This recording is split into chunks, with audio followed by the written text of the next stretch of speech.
தீபம் விளக்கேற்றும் எண்ணெய் ஒரு தெய்வீக அனுபவம். பக்தி கிளிட்ஸ் நேயர்களுக்கு வணக்கம். நான் உங்கள் சௌகார்த்திகா சுவாமிநாதன்.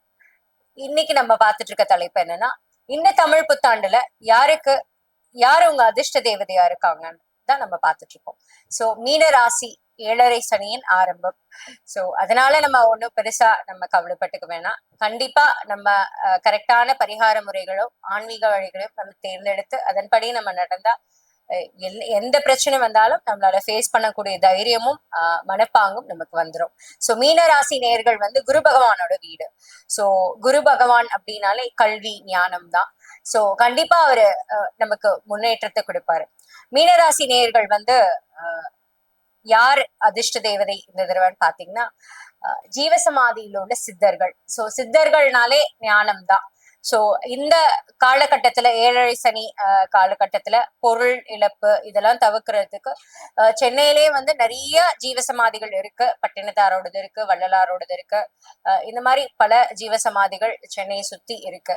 சோ அதுல ஏதாவது ஒரு ஜீவசமாதிக்கு போயிட்டு அவங்களுக்கு தேவையான விஷயங்கள் என்னன்னு கேட்டு வாங்கி கொடுக்கறதும், அங்க போய் சாப்பாடு அன்னதானம் பண்றதும் ரொம்ப அனுகூலியமான விஷயங்களா இருக்கும். சோ ஒரு குருவை தேர்ந்தெடுத்து அவங்களோட ஜீவசமாதிக்கு அடிக்கடி போயிட்டு வர்றது ரொம்ப அனுகூலியமான பலன்களை மீனராசிக்கு வந்து இந்த தடவை கொடுக்கும். அதே மாதிரி இப்போ ஸ்கூல்ல படிச்ச டீச்சர்ஸ், ப்ரொஃபசர்ஸ், அப்புறம் ரிட்டையர்டு ப்ரொஃபஷனல்ஸ் அவங்களா இருப்பாங்க இல்லையா, நம்ம சுத்தி வாழ்ந்தவங்க. இப்ப நம்ம ஸ்கூல்ல படிக்கிறப்போ இந்த டீச்சர்ஸ் அவங்கலாம் ரிட்டையர் ஆயிருப்பாங்க.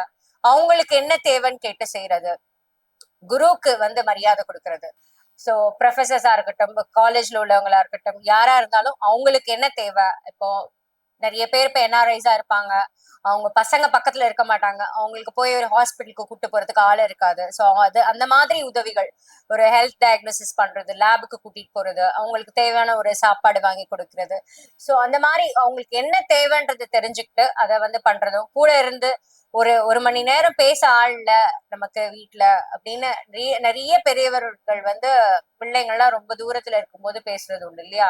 சோ அந்த மாதிரி விஷயங்கள்லாம் ஒரு போன் பண்ணி பேசுறதோ, இல்ல அவங்கள கூட்டிட்டு போய் ஒரு பிடிச்ச கோயிலுக்கு கூட்டு போறதோ, இல்ல எங்கேயோ அவங்களுக்கு எங்க வேணுமோ பார்க்குக்கு கூட கூட்டிட்டு போறதுக்கு ஆள் இல்லை இந்த காலகட்டத்துல. சோ அந்த மாதிரி விஷயங்கள்லாம் அவங்களுக்கு நீங்க பண்ண ரொம்ப அனுகூலியமான ஒரு பலன்களை வந்து நீங்க இந்த காலகட்டத்துல அனுபவிப்பீங்க.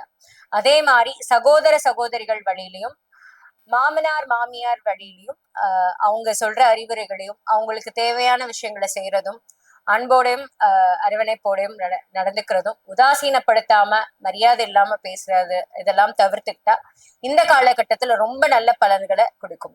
வியாபாரிகளா இருந்தா கொஞ்சம் பார்ட்னர்ஸோட பேச்சு கேட்கறது ரொம்ப ஒரு விசேஷமான பலன்களை வியாபாரத்துல வளர்ச்சிக்கும் இது வந்து உதவும்.